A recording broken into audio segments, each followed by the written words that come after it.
Antibiotics రాస్తున్నాను, మీరు decision తీసుకొని వచ్చి ఆపరేషన్ చేయించుకోవాలి. అది మామూలుగా కాదు, కొంచెం ఉంటే ట్యాబ్లెట్స్ కవర్ చేసేవాళ్ళం, కానీ చాలా సివియర్గా స్వెల్లింగ్ ఉంది, అర్జెంట్గా ఆపరేషన్ చేయాలి, లేకపోతే ఈ పేగు మడత పడిపోతుంది అని చెప్పారు. ఇంటికి వచ్చినాక ప్రార్థన చేసుకున్నాము. 2 days బాగా పెయిన్ ఉండే, అసలు తట్టుకోలేనంత పెయిన్.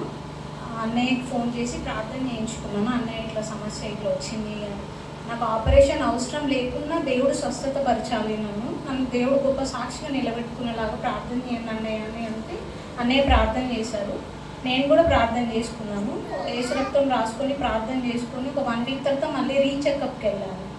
నాకు ఆ హాస్పిటల్లో మళ్ళీ చెకప్ చేయించుకుని ఒకసారి మళ్ళీ స్కాన్ చేద్దాము, అది ఏమైనా వాపు ఏమైనా తక్కువైందా ఇంకెక్కువైందా చూద్దాము అని చెప్పి స్కాన్ చేపిస్తే అసలు వాపే లేదమ్మా, అది నార్మల్గా ఉంది, మీకు ఆపరేషన్ అవసరం లేదు, జస్ట్ యాంటీబయాటిక్స్ రాస్తాను ఇన్ఫెక్షన్ కంట్రోల్ అవ్వడానికి అని చెప్పారు. దేవుని ఆ క్షణమే వెంటనే దేవునికి నీకు స్తోత్రం నాయన, అది నీ వల్ల మాత్రమే సాధ్యమైంది, నన్ను సాక్షిగా నిలబెట్టుకున్నందుకు నీకు వందనాలు తండ్రి అని దేవుడికి ప్రార్థన చేస్తున్నాను.